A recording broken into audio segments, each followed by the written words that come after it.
We kick off the story with a girl showing up at a certain place, mentioning that this spot is the Nagumo Detective Agency. Right after that, we get a flashback of our protag, which basically gives us the lowdown on the guy. His name is Keiichiro Nagumo, and in the past, he was extremely famous. A legend, a machine, a beast in a cage who solved cases not even the cops could touch. On top of his insane potential as an investigator, his charm had all of society in the palm of his hand, from fan clubs to TV interviews. But, unfortunately, as they say, all good things must come to an end. And for our man Nagumo, it was no different. That flashback was actually a dream, cut short by a ringing phone. And yeah, back in his glory days, this dude was an awesome detective, a well-respected name in his field. But nowadays, his struggle is just to scrape together enough cash to pay rent at the end of the month. To make things worse, we can see time hasn't been kind to his body at all. With his youth gone, what's left is a busted-up spine that reminds him every single day that he's become a totally out-of-shape old guy. This time, we see his back was exceptionally cruel, locking up on our protag right when he'd finally landed a gig, something that hadn't come along in a long time. Wincing in pain, he drags himself to the door as if his life depends on it, and that's when she appears, the girl from the start of the episode. She arrived right at the moment the dude was wrecked on the floor, which he says gave him a great view, but it also earned him a baseball bat to the back. And apparently, it actually helped the dude's spine because he stood right up. Goes to show, some bad things come for a good reason. He asks who the hell she is and what she wants, and she explains she came looking for something specific. But the more she empties her bottomless pockets, the more it seems like she's lost the thing. Until it hits her. The thing was where it always is, on the back of her neck. From there, she pulls out an old flyer Nagumo wrote ages ago when he was desperate to recruit help. Before she can even explain, he cuts her off, saying there's no way he's hiring her. And that, of course, gets the girl pissed, and the first thing that came to my mind with her scream was, "You gotta love the crazy ones," and man, this anime is already looking promising. He tries to justify himself, saying a high school gal can't be a detective. She fires back that she's not a gal, but he points to her makeup, her low-cut shirt, and her short skirt. I mean, if it looks like a duck, swims like a duck, and quacks like a duck, then it's probably a duck. However, in her opinion, that's a painfully outdated and kinda gross take, to be honest. And he says he really couldn't care less about being called gross by someone like her. Even though it seems like a lost cause, she insists the case he's getting into seems way too much for a washed-up old man like him to handle alone.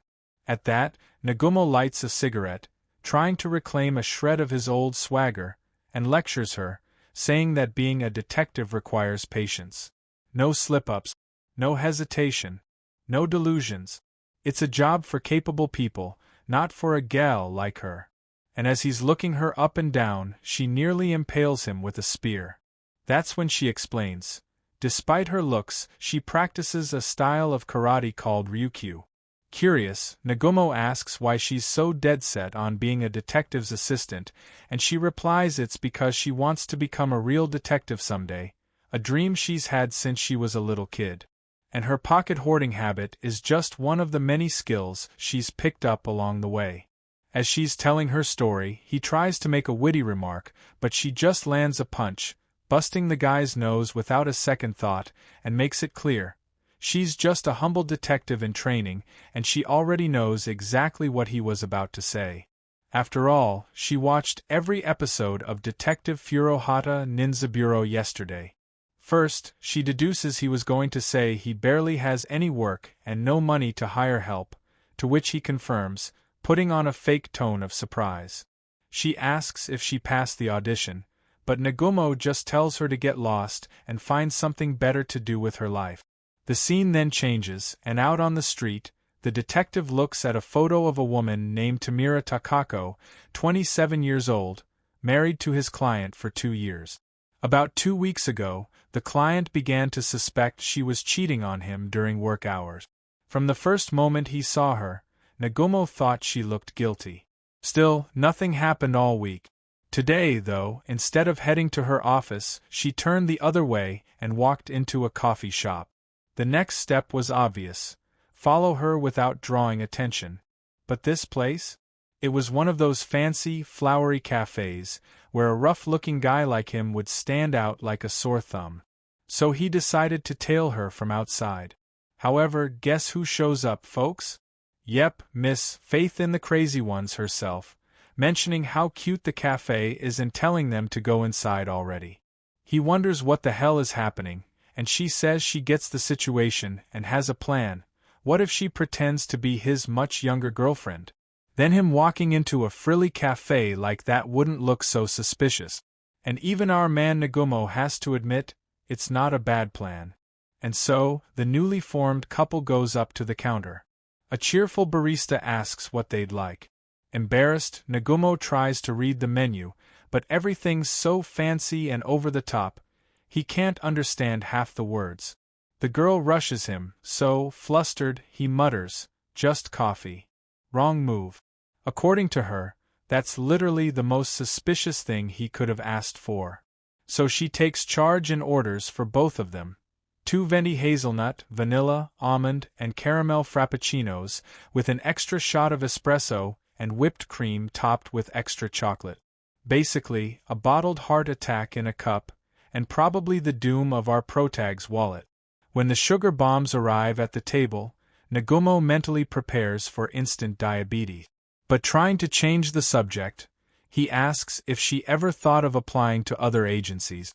She shrugs and says his office is just really close to her house.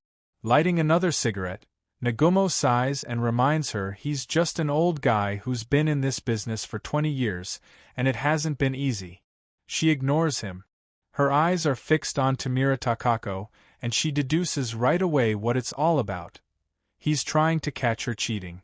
He grunts that she's not wrong about the case, but he needs photos, evidence, proof that she's stepping out on her husband. Ironically, the girl and the detective start arguing out loud about whether he's being too suspicious by the way he's staring at the woman, and they're loud enough to catch Takako's attention. Thinking fast and trying to play it cool, the assistant swoops in with a spoonful of frappuccino and flies it toward Nagumo's mouth like a little airplane, feeding him in the most awkwardly romantic way imaginable. And unbelievably, the plan works. Then the girl casually points out that in the age of smartphones, people are way more aware. Nobody wants to get caught doing something dumb and end up exposed on the internet. At which point Nagumo, in turn, admits he doesn't even know what a smartphone is, and the girl's head nearly explodes at the revelation. And me? I'm just cracking up at how funny this anime is. That's when the girl reveals something surprising. While Nagumo was tailing the woman from the cafe, she was tailing him. And the fact he didn't even notice just proves he's not losing work because he's old, but because he's lost his instincts and his awareness. Hearing this, Nagumo admits that maybe his intuition isn't what it used to be. The problem is, he only knows how to do things the old-school way. And since that's what made him famous, it's even harder to let go of that method. He asks if she believes he was once famous because of it, and she very seriously says yes. However, at that exact moment, a man in a suit approaches Tamura Takako, and Nagumo recognizes him. It's her boss. He watches them embrace and immediately assumes she's guilty. Because in his view, when it comes to cheating, it's much easier to prove someone's guilty than innocent. After all it takes is one photo of the lovebirds being unfaithful and, boom, case closed. As he says this, he pulls a camera from his pocket, making it obvious as hell what he's about to do, which sends his assistant into a total panic.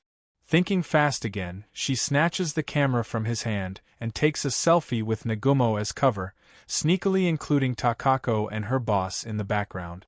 When the client receives the photo, he's crushed. He sees his wife clinging to another man and walks off looking like the saddest man alive. After he leaves, Nagumo asks when the girl plans to go home. She protests, reminding him how helpful she was during the investigation, only to be discarded like trash. Recognizing her potential, Nagumo says she can visit the agency whenever she wants, but makes no promises about her being his assistant. Seizing the moment, she snatches his coat as payment for her services. Nagumo doesn't seem to mind. He asks what she thought of the investigation, and she casually replies, "It lacked a bit of excitement," the very phrase he used to say in his youth and during his fame. And that disarms him, as he realizes she knew who he was. And before she leaves, he asks for her name. "Mashiro," she says. After their goodbyes, Nagumo heads back to the agency, only to throw out his back again and trip on the first step, face-planting at the entrance. Concerned, Mashiro runs back to help, but also doesn't miss the chance to make fun of the poor guy. The scene changes, and the next day, the dynamic duo is already on another crucial case for the neighborhood, finding a missing cat. Unfortunately, they find the wrong feline, and since you can't just toss a cat out, Mashiro decides to adopt it and names him Cerberus, the new agency mascot. Nagumo, being the buzzkill that he is, points out that Cerberus is a dog in mythology, but Mashiro couldn't care less about such useless details and sticks with the name, welcoming her new pet. The cat immediately sneezes right in her face, and her reaction is not nearly as loving anymore. The confused old lady asks what's going to happen with her case.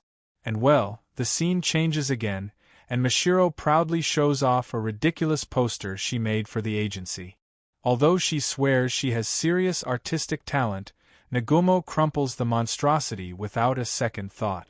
The poster said they'd do anything, which, to him, is an insult to the noble profession of a detective. Regardless, Mashiro confesses she's already spread over 500 of those flyers all over town. And before Nagumo can even start yelling about printing costs, Cerberus walks in with a bug in his mouth, causing the detective to flee the scene immediately. Mashiro, ever the opportunist, grabs the bug and chases after her insect-phobic boss just to mess with him. As revenge, Nagumo throws his assistant out the window and orders her to take down every last one of those posters she put up. However, a woman passing by witnesses the chaos and calls the cops. Nagumo, totally terrified, explains that the girl would be fine even if she fell from the 5th floor, and then greets his new client. The woman says she saw the poster claiming Nagumo could do anything, so she came to hire him to deal with a beehive at her house. But Nagumo flatly refuses. After all, with the confidence of a world-class detective, he admits he won't take the case because he's deathly afraid of insects. He thinks about sending Mashiro to handle it, but first, he asks the client how to make a call on a smartphone.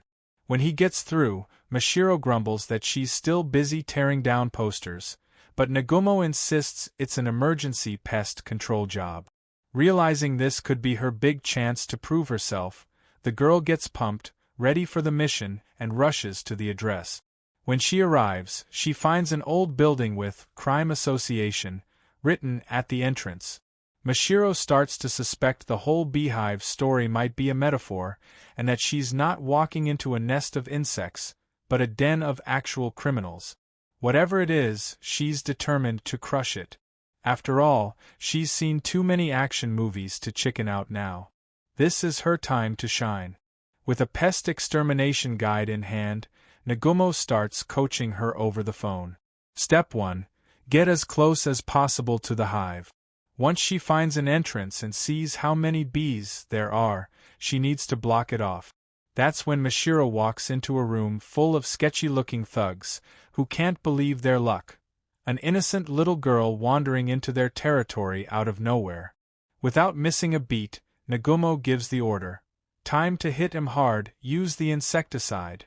At that moment, Mashiro pulls a can of pepper spray from her pocket and sprays it directly into the face of a bald guy in front of her. Next, she dodges a katana swipe, right as Nagumo warns her about the sting she might get. Dudes, this anime is just too good, it's getting hard to narrate without bursting out laughing. Moments later, a thug with a gun opens fire, forcing the intruder to hide behind a desk. As payback, she whips out a flamethrower and torches a few of the gangsters. Their screams make Nagumo realize things have taken a very, very bizarre turn. Left all alone, the last thug starts sweating bullets as he watches the little monster who just wiped out all his buddies. The hunger in her eyes makes him instantly regret ever joining the Yakuza, especially if the only reason was because he liked the fancy suits. But then, Mashiro drops the flamethrower. The guy sees a sliver of hope and lunges at her with a knife. And it's at this moment that Nizutaro, 22 years old, 2 years into his Yakuza career, feels death breathing down his neck for the very first time. With that, he drops to his knees and desperately begs for his life. With the job done, Mashiro calls the boss to give him the good news, at which point he asks what the bees looked like. Glancing at the trembling mess that is Nizu, she casually replies, "Long legs." And that's all Nagumo needs to hear to figure out they were just wasps. Later that day, a TV report at the agency announces that the secret office of the Crime Association was completely wiped out by an unknown assailant. When Mashiro explains that she was the one behind it, our man Nagumo nearly has a meltdown. But she calmly adds that the mission wasn't all bad, it even brought in some useful results. For example, the one and only Nizutaro, now a former Yakuza member. After being spared by Mashiro, Nizu sees it as a second chance at life and pledges eternal loyalty to Mr. Nagumo's agency. "Well then," says Nagumo, "go make us some coffee." As he gives the order, the client casually asks if the beehive has been removed from her house yet. And with that, the episode ends, and holy crap, what a trip was that! Did you guys enjoy all this craziness? Want to find out where this agency of nutjobs is headed? We'll find out those answers and more in the next episode.